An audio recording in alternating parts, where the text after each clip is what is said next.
चलिए बजट के अंदर क्या है समझते हैं। इनकम टैक्स और बदलाव। बजट में इनकम टैक्स को लेकर बड़ी राहत दी गई है। न्यू टैक्स रिजीम के तहत अब 12 लाख रुपए तक की कमाई पर कोई टैक्स नहीं देना होगा। नौकरी पेशा लोगों के लिए 75,000 के स्टैंडर्ड डिडक्शन के साथ ये छूट 12.75 लाख रुपए हो जाएगी।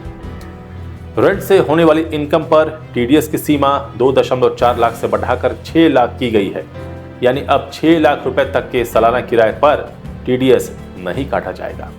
वरिष्ठ नागरिकों को बैंक और पोस्ट ऑफिस के ब्याज से होने वाली कमाई पर मिलने वाली टैक्स छूट को 50,000 से बढ़ाकर 1 लाख रुपए किया गया है।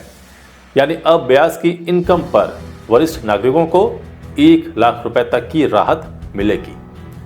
पुराने इनकम टैक्स रिटर्न फाइल करने की सीमा 2 साल से बढ़ाकर 4 साल की गई है। यानी यदि किसी करदाता ने अपना रिटर्न गलत फाइल किया हो या फाइल करना रह गया हो तो अब 4 साल के अंदर अपडेट रिटर्न फाइल कर सकेगा।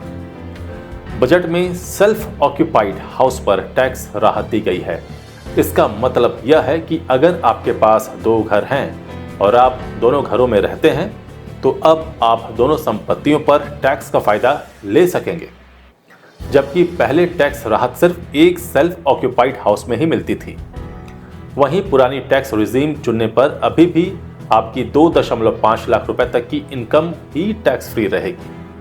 हालांकि इनकम टैक्स एक्ट के सेक्शन 87A के तहत आपको 5 लाख तक की इनकम पर 0 टैक्स देना होगा। टीडीएस और टीसीएस का उपयोग आमतौर पर सामान बेचने के दौरान किया जाता था। इससे कस्टमर और दुकानदार दोनों को कई तरह की परेशानी होती थी।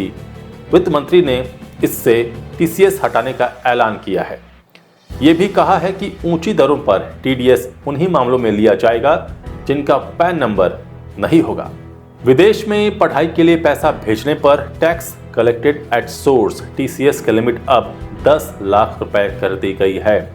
अभी कोई व्यक्ति विदेश में पैसे भेजता है, यह रकम 7 लाख रुपए से अधिक होती है तो उस पर टीसीएस लगता है। हालांकि यह छूट आपको तभी मिलेगी जब ये पैसा किसी फाइनेंशियल ऑर्गेनाइजेशन जैसे बैंक आदि से लोन लिया गया हो। कई सीनियर सिटीजन्स के पास बहुत पुराने नेशनल सेविंग स्कीम खाते हैं जिन पर कोई ब्याज नहीं दिया जा रहा है। वित्त मंत्री ने ऐलान किया है कि जो लोग 29 अगस्त 2024 या उसके बाद एनएसएस से पैसा निकालेंगे उन्हें निकासी पर कोई टैक्स नहीं देना होगा।